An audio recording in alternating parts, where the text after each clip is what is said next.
Hello and welcome to the International Literature Festival Berlin in its 20th edition. This year will take place partly in the digital sphere, according to the pandemic situation. We are having a few events in real life places in Berlin and some here on the internet.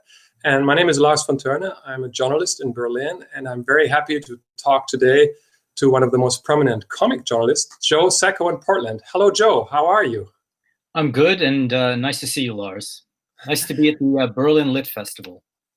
Nice to see you again. And a long time ago, you actually lived in Berlin, right? Yeah, that was, it must have been the late 80s, early 90s. For a couple of years. I spent a lot of time drawing rock posters and T-shirt designs and album covers, stuff like that. Yeah. And since then, Joe, you've established a reputation as a pioneer of comics journalism, which I find particularly interesting, being a journalist myself. And over the last 25, almost 30 years, you have reported from a lot of conflict regions around the world and brought a lot of these conflicts closer to comics readers, especially the Israel-Palestine conflict in books such as Palestine, Footnotes on Gaza, the Bosnian War, and a few books such as Safe Area Goreste. But with a few remarkable exceptions, you have hardly covered North American topics. There's one book where you put together reportages with some of the comic reportages of yours, Days of Destruction, Days of Revolt. But apart from that, you've mostly covered foreign comics journalism, so to speak. So now with your new book, Paying the Land, Wir gehören dem Land in Germany, which just came out recently, you bring yourself and the readers much closer to home, because this book examines the fate and the struggle of the indigenous peoples of North America, more specifically the Dene in northern Canada. So, Joe, after working as a foreign comics correspondent for so many years in faraway places, what inspired you to dedicate a large investigative project to this North American topic now? Well, I wanted to get away from conflict reporting. I wanted to get away from some of the stories you mentioned, just to get away from, let's just say, basically, I didn't want to draw an AK-47 again. And I thought, like a lot of people, I was wondering about climate change, and I thought that might be a good topic. But a lot of people have dived into that topic. And I thought I need to approach this a little more obliquely. And, what is the primary reason that there's climate change is resource extraction.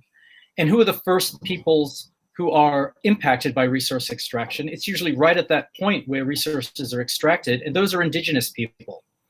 So I had this idea of doing a comparative study, actually, between different indigenous communities around the world and how they related to resource extraction.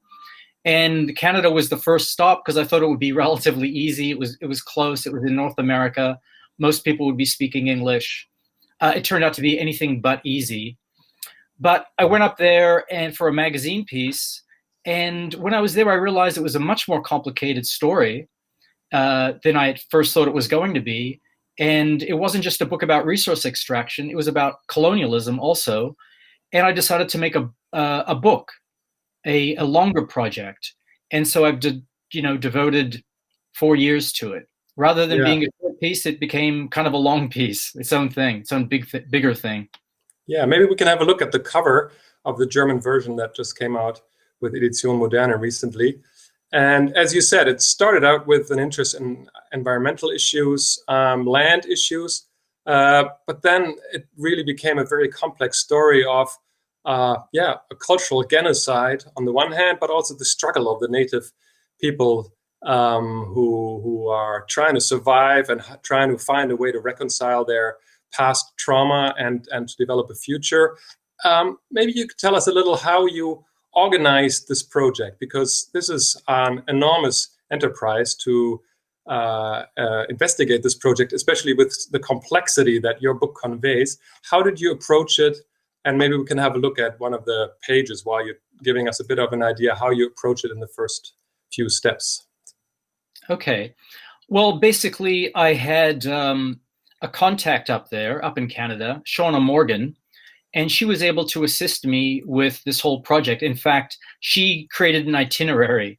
She said, there's a lot going on up here in the Northwest Territories with the indigenous people, who are the Dene people. And she knew a lot of the communities up the Mackenzie River Valley. And so basically, she contacted those people, told them I would be coming by, and I flew up there. And to get a sort of idea of the enormity of the land, we decided to drive. So we got into a pickup truck and drove up the valley, the river valley. And it took us about 3 days, just because we were going we were stopping at places. And you get a real good sense of the place. But she was sort of the instrumental person that helped make this project happen. But I took 2 trips up there. That's something I should say, because the magazine, when I did the magazine piece, I realized that I was getting a lot of good information, but the story was getting bigger in my head. I was beginning to understand the complexities, and I realized I needed to come back and really explore the issues again. So with Shauna, we made a second trip up the river valley 1 year later. Yeah. And when you just refer to the magazine briefly, maybe you could give us an idea how a project like that can be planned also in the financial department, because comics journalism, especially the kind that you do, is an enormous amount of work. You said 4 years in total went into the book, and even the magazine piece probably took months or maybe even years. How much is that actually being covered by what magazines pay nowadays? Where did the sort of financial help for this project come from? Well, the magazine was the French magazine 21, basically. Mm-hmm. And, I submitted sort of a rough budget, and I was able to send them my receipts for the trip. And they also paid an amount for the magazine piece, which I'd say was a pretty good amount for that particular project. But once you decide to do a book, it's gonna take you years to do. And I went to a book publisher in the United States. It's Metropolitan. They published some of my other books, and they were able to give me an advance. And mm-hmm. The advance looks good on paper, and it is good for a while. But basically, what you're trying to do is stretch something that probably is going to help you out through about 18 months, and you try to stretch it through 4 years. So that's not easy. You have to rely on royalties from your other books. You have to sort of hope and pray a little bit that money comes in. The truth is, this sort of work takes a long, long time, and comics in general take a long time. So you really have to really figure out the financial side. And it can be pretty difficult at times. It can be pretty difficult. Yeah. And you said that the whole project started with their interest in the natural resources and how people deal within the fracking. And we can maybe have a look at that double page that we just saw briefly, where some of the fracking, which means the extraction of oil from very difficult to access underground layers, that was your starting point. But then you already mentioned that briefly, the whole topic broadened a lot more. How did you approach people for interviews? What kind of background research did you do before you even got on the road? Well, I did as much research as I could by reading about what had been happening in the 1970s when the Dene people sort of spoke as one voice, opposing a pipeline that was being proposed down the Mackenzie River Valley. But that was a starting point for me because I go in with certain prejudices or certain assumptions, and one of my assumptions was that the Dene would still be speaking with one voice, but it's not quite like that. No society is monolithic. So what I began to discover is that whatever I've read, it begins to be informed by what I'm finding on the ground.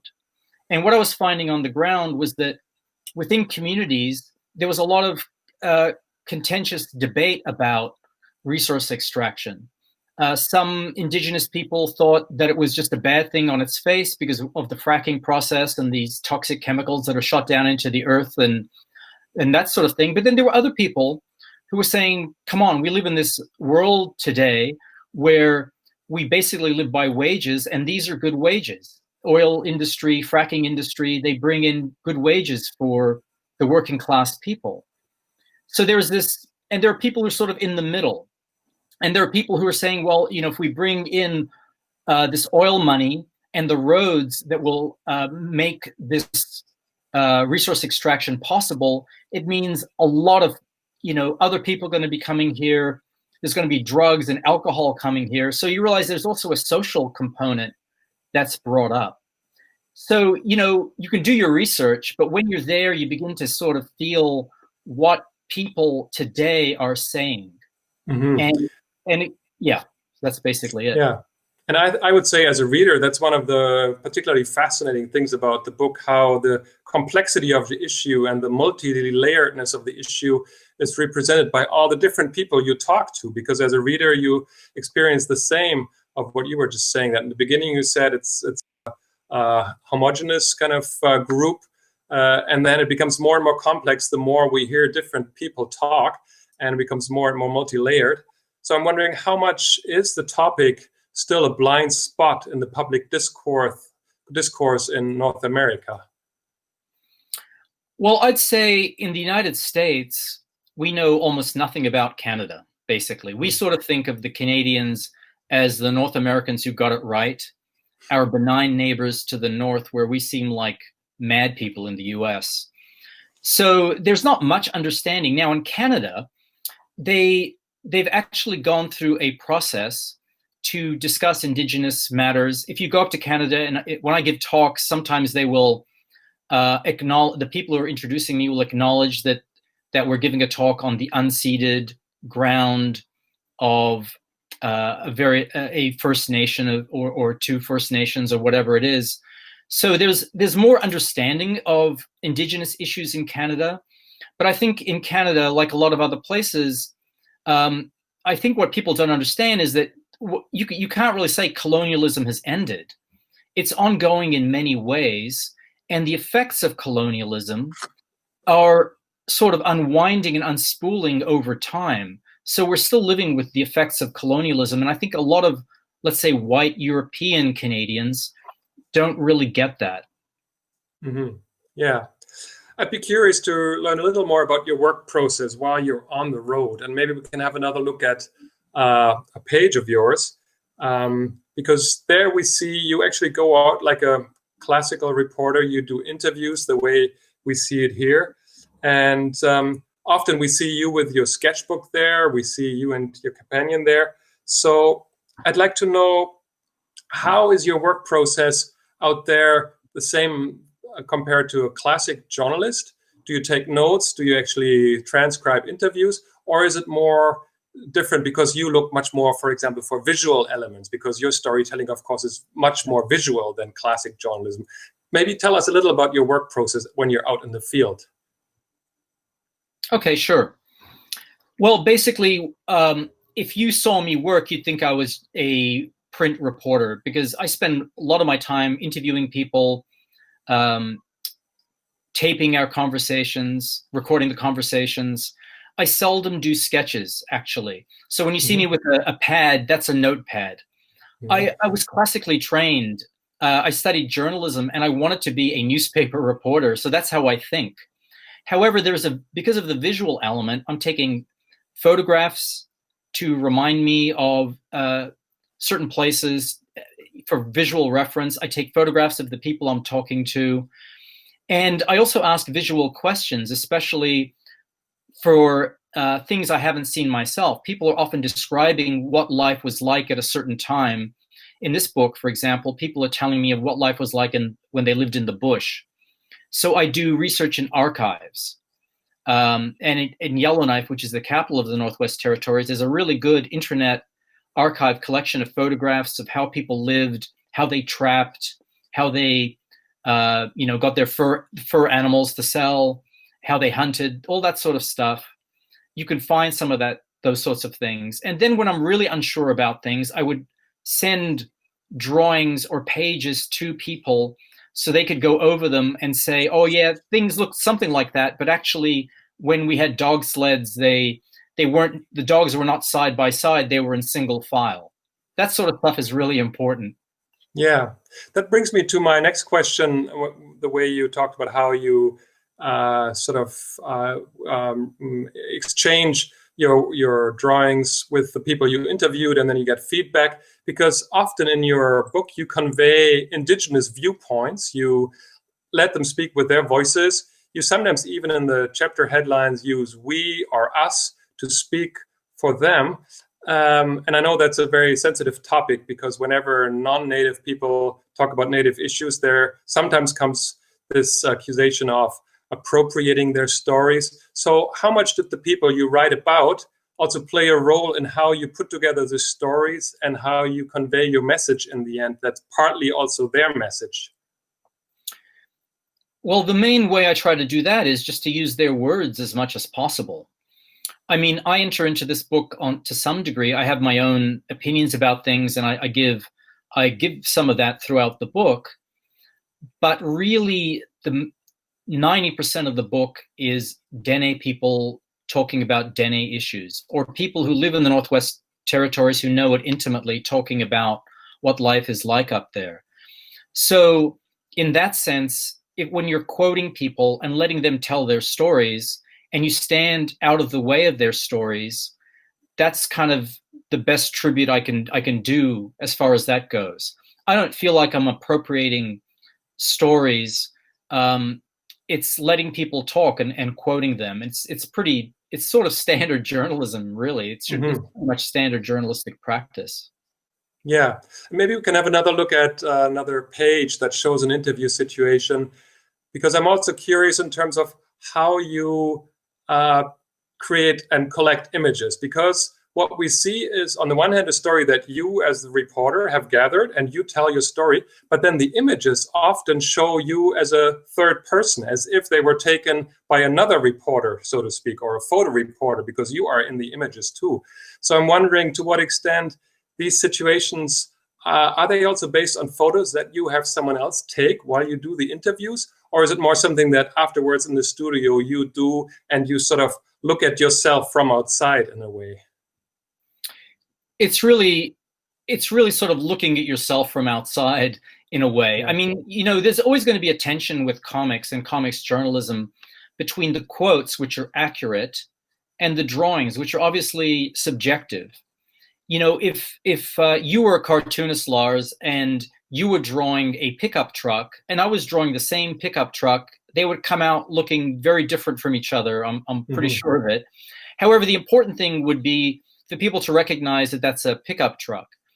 And so there are a lot of scenes, like in the streets of a place, where I haven't been to that place at that particular time, but I try as much as possible to research like the buildings. Now, for example, there's an image there of a guy in a truck speaking to some people. I will sort of look up the sort of pickup trucks that are being used in Canada and draw a typical sort of pickup truck from that area. So as much as possible, I'm trying to inform my drawings with certain realities, even the buildings in the background of an image like that. Yeah. I will look at, that's Fort Simpson. I will look up buildings in Fort Simpson so I can draw a building that's actually specific to Fort Simpson, and someone who's from Fort Simpson can look at it and say, oh, that's this building. I try to do that when I can. On the right, if that image is still up, we're walking into a liquor store in Norman Wells. I took photographs of that liquor store, and because I didn't have good photographs of it, I looked it up online to draw the exact liquor store. Yeah. Do you know what I mean? I mean, I try my best. Yeah. It's subjective. The drawing, there's no way it's not going to be subjective. That's just the nature of drawing. But that tension between the accuracy of the quotes and the subjectivity of the drawings, I think that's sort of the beauty of it. You can't really resolve those two things in a way. Yeah. That point of not being resolved is where comics journalism sort of lies. And this scene that we are looking at right now, I find particularly interesting because it's a scene that to me as a reader was a bit of a turning point in the book, because up to then we mostly were following a story and a research that was following a plan that you had set out. And then in this conversation with the gentleman, he brings up the topic of alcoholism. And he says, why don't you do a comic about alcoholism? And it sounds, at least to me as a reader, as if there was a lot of input and inspiration that was brought to you while you were doing your research. How much did this input of this kind then actually influence the continuation of your project? Well, it had a huge impact, because there were some people who told me before I went up, because people are very sensitive about indigenous issues, not to bring up things like, I'm sure we'll get into it, like the residential schools and the alcoholism and all that. But those things were clearly the elephants in the room, and especially alcoholism came up very often. People often told me, I used to have problems with alcohol, but I'm sober, and I've been sober for many, many years now. They were willing to talk about these issues. It's not a hidden issue in the Northwest Territories. It's a reality, and people know their reality. So how can you go up and do a book supposedly about the life up there and not reflect reality? I think that would be a form of condescension.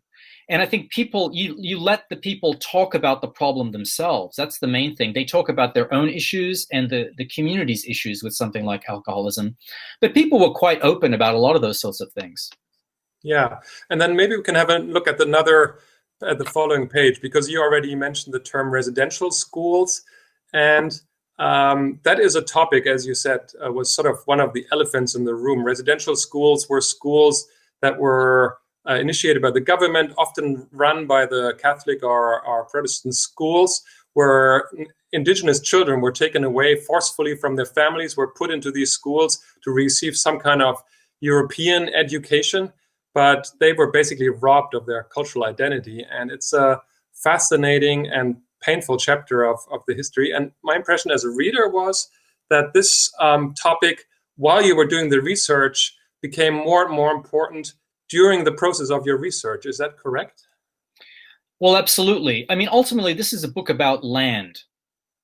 And one of the ways a government will have of cutting people off from controlling the land is, one, to remove them from the land, but the other way is to break people's relationship to the land.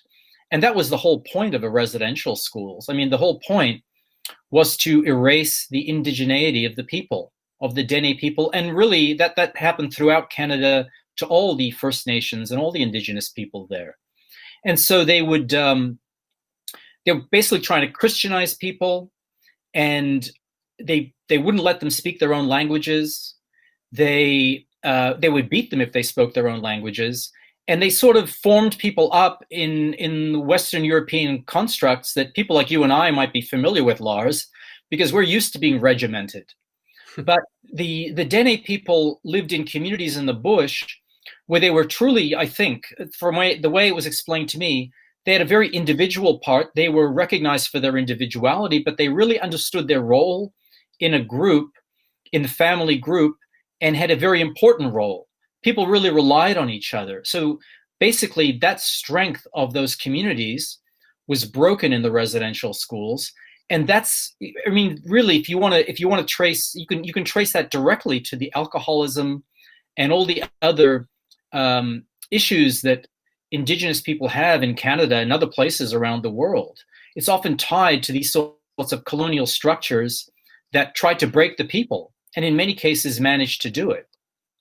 Yeah, and that leads me to the next picture, where we have another scene from the residential schools, which I find particularly fascinating because it's one of many examples in the book where we have the documentary part. We see the people that you did the interviews with, and then we have two other layers. One is that you make sort of the invisible visible. You show us the past, where there are probably hardly any pictures or documents of certain kinds of abuse, the traumata. You show us that in a semi-documentary way. And then in this case, we also see images that are on a metaphorical level, because it's about, for example, religious mythology and so on. So this to me shows very much how you as a comics reporter can make layers of invisible history and trauma visible. So maybe you could tell us a bit how you compose images and pages like this. What does the work process after you're done with the interviews? How does that look in order to create pages such as this one? Well, what I do is, I write. I spend a lot of time organizing my notes and writing a full script. I have to know how it's all going to play out, so I don't get confused. I don't write something then draw it, write something then draw it. I write the whole thing. But what I don't do is storyboard.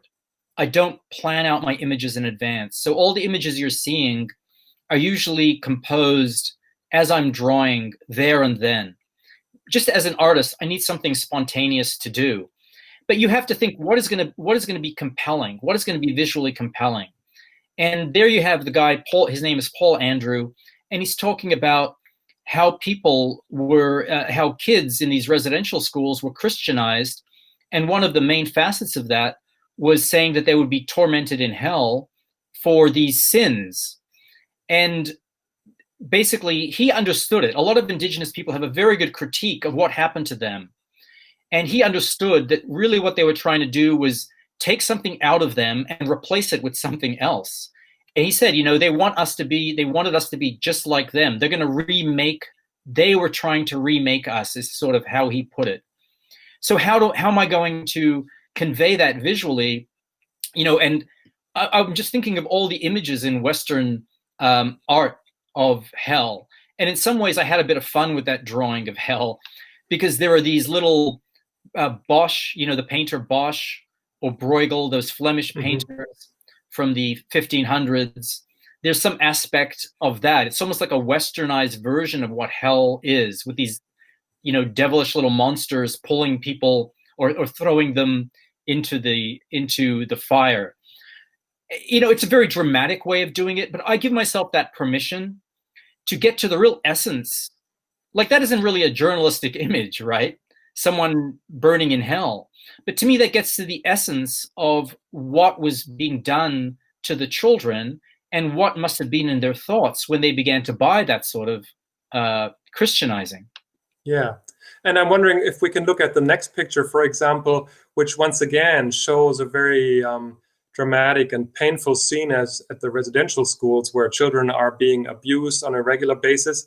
What's fascinating for me about this book is that a lot of this abuse probably was never documented in images or in writing, because it was just carried out without people being aware of it and no witnesses, I guess. So I'm wondering, you as a visual artist, what kind of visual reference material did you even have in order to show these traumas that probably haven't been depicted a lot before?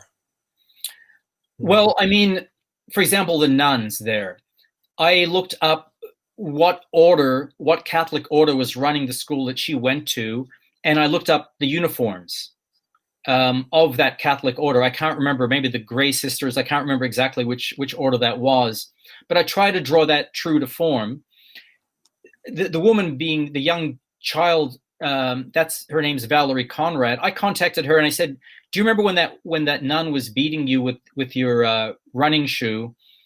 Was she wearing glasses?" And she wrote back and she said they all used to wear glasses, basically. So I said, okay, I don't know what this nun really looked like, but she told me she was an older woman, and so I try to draw some of those sorts of things. But yeah, you're right. I mean, you'll know, you can look. The thing about drawing and the way you draw, you can make people look at violence, and they know that there's the filter of the art between the reader and the violence. It's very different if you were to see a film of a child being beaten like that. It would be very difficult to watch because it's too real. With drawing is a sort of filter that allows people to look at violence, allows a reader to really look at violence. It's uncomfortable, but you don't necessarily are going to be so put off by it that you can't continue with the book. Yeah. One more question regarding your drawing style. I have to say, as a reader, I find it, I mean, as painful as the topic is, the images are just beautiful. You're a master craftsman in terms of portrait and depiction of scenes, and the and the refined, detailed cross-hatching images, the sometimes hyper-realistic images. It's just a pleasure to look at, even though the topic is painful. But then I'm thinking, this book has 260 pages. It's journalism, which by its nature is sort of a time-sensitive profession. I mean, I'm a journalist myself. I know that when we plan a story, normally we want to have it in the paper within the next few days, or at the most in the next few weeks. You've chosen a drawing style that sometimes takes you years to finish because it's so elaborate. I'm just wondering, have you ever been approached or even thought yourself, I should go to a more sketchy way and then I can pump it out much faster? Or is this a particular sort of a conscious decision because you want these images to convey a certain sort of art as well? Well, definitely what I do, I would call slow journalism. It's slow. There are cartoonists who will go to a demonstration, draw some sketches very quickly, and they can draw directly onto a screen and post them right away. So there are people who can do art in that way, but it's just not what I do.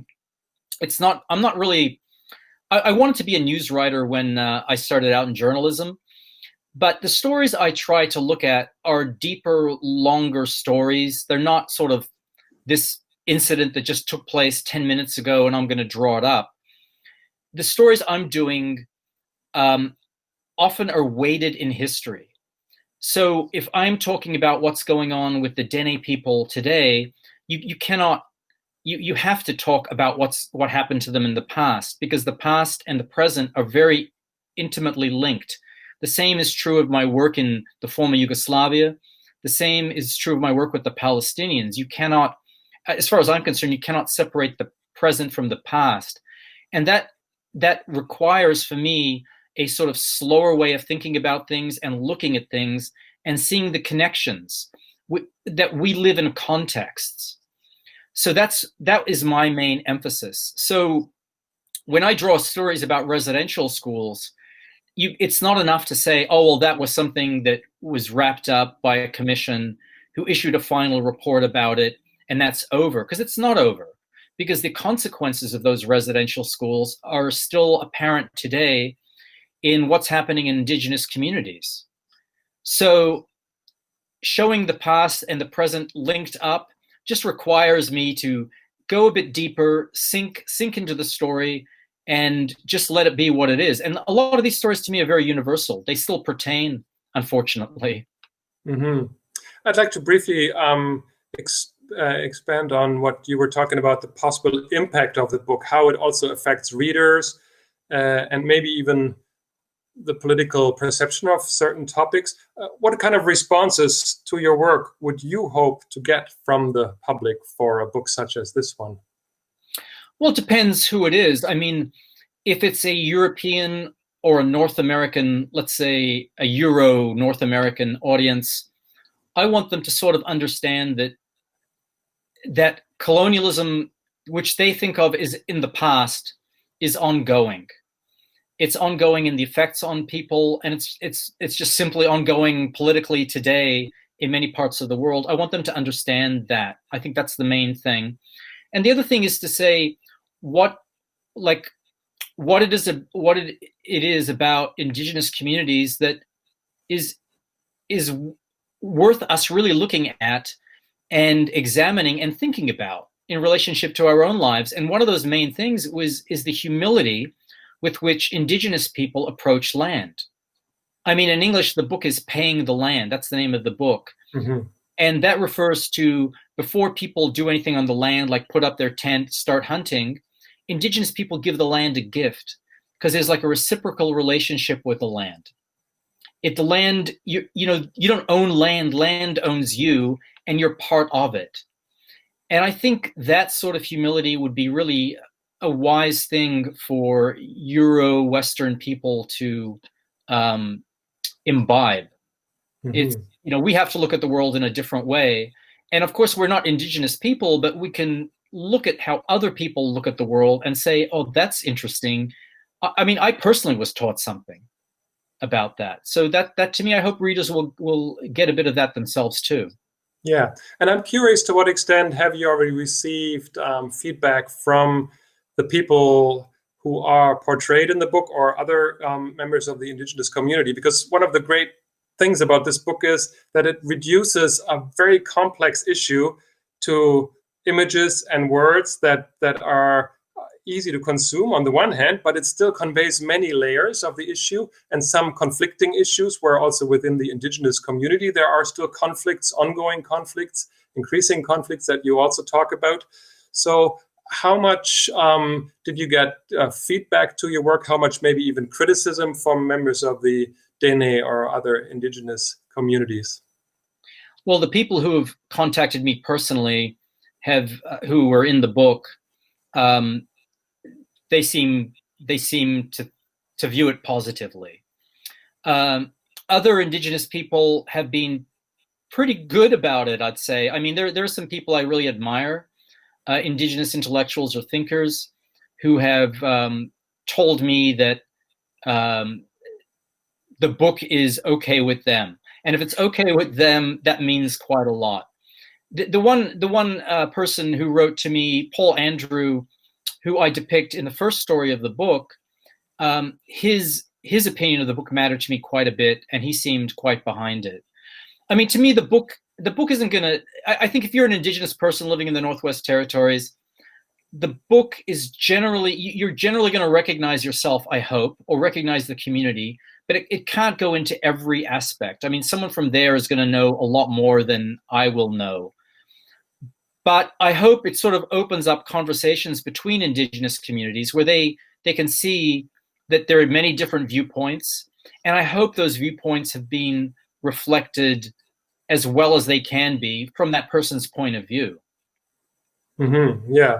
And I think we have one more image prepared from the book where we see a beautiful depiction of sort of the traditional lifestyle on the one hand, that especially in the beginning of the book, you portray in a beautiful and in-depth way. And then we go through all these different times of crisis and challenge and abuse and trauma.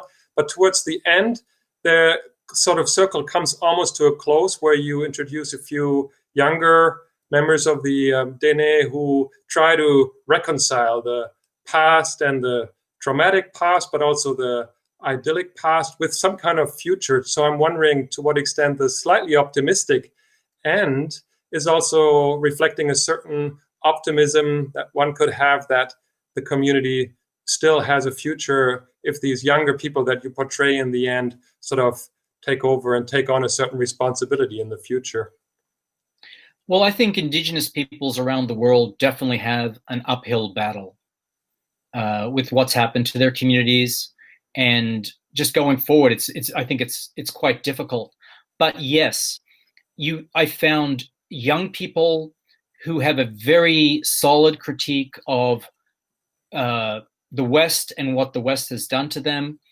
They also can look at their own communities and they can look at their traditions and see the value in those things, and not to look at traditions as something nostalgic, but to look at traditions as part of a culture that has had many strengths. And I think I tried to bring out the strengths of the traditional Dene lifestyle. There are many strengths there, and they can draw from those strengths. And those people, I had to put them in, because you're always looking for who is thinking about the future. Not everyone is thinking about the future, but you find people who are going to do their damnness to make things better, or to try to make things better. And that to me is part of it. It's any situation I'm in, it's there. You always find people who are struggling to make things work, struggling to make things better, struggling to address what issues they have. And you have to highlight that, because that's kind of the human spirit, I think. Mm-hmm. I'd like to end on two more general questions while maybe we have another look at the book cover. And I'd like to talk briefly about comics journalism as such. It's almost 30 years ago, I think, that you took your first steps in comics journalism, and around the world, people have been inspired by that and have followed that. So in my perception, there's a large group of people who are doing comics journalism, but at the same time, when you look at mainstream media, it's still not something that you would find everywhere around the world. So I'm wondering, what's your take on how the position of comics journalism has changed since you did your first publications in this field in the 90s? Well, when I started, there was no such thing, it seemed. There was very little of it anyway. And there was, I would go and approach an editor and say, I'd like to do a story about this in comics form. And it was always sort of shot down.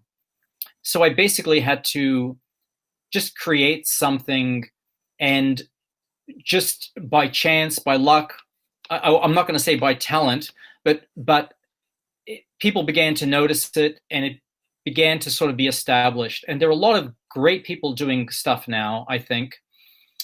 It's still difficult, but I think there is more recognition in the mainstream media about the value of comics journalism. So you see things here and there, like in The Guardian, in other papers, the French magazine 21, which I mentioned earlier, sends cartoonists out every issue to do a 30-page story. So there are some mainstream publications that are getting involved with this sort of thing. But the other thing is also there's the web, and a lot of cartoonists are doing things and posting them to their own websites, and they have social media so they can promote it. It's still not easy though. I mean, it's simply not easy to make a living in journalism in general. So even if you're a freelance writer, it's difficult. If you're a freelance cartoonist, it's going to be even more difficult. Mm-hmm. I would like to come to an end of our talk with a little outlook. A few years ago, Joe, you published a non-documentary work, which was a very entertaining and witty commentary on the Obama presidency and US politics in general in a satirical form, underground comics style, which was very different from the documentary work we know from you. The title was Bump. That was published towards the end of the Obama era. So I'm wondering, since this fall, maybe, hopefully, we'll experience the end of the Trump era, can we expect something like that about the Trump years from you as well? It's very possible. I'm actually working on a very long project now that really has nothing to do with journalism. It's all the ideas I've sort of accrued over the years that you can't really say are journalistic. And it's also got a very underground feel to it. So Trump is going to be part of it. I might even do another Bump. I mean, those things did not sell, because unfortunately you get known for one thing and people don't want to see other things. But I really am enjoying that sort of work. It sort of speaks to the way I really feel. It's very personal work. And yeah, you can expect to see more. Whether that's good or bad, I'm not sure. Okay, I'm looking forward to that. And I'm looking forward to hopefully seeing you in person one day again when the pandemic will be over or more under control. So thank you very much again for meeting here in the digital sphere for the International Literature Festival, and all the best to you, and hope to see you again soon. Thank you, Lars, and thank you to everyone at the Berlin Lit Festival. It was a real pleasure.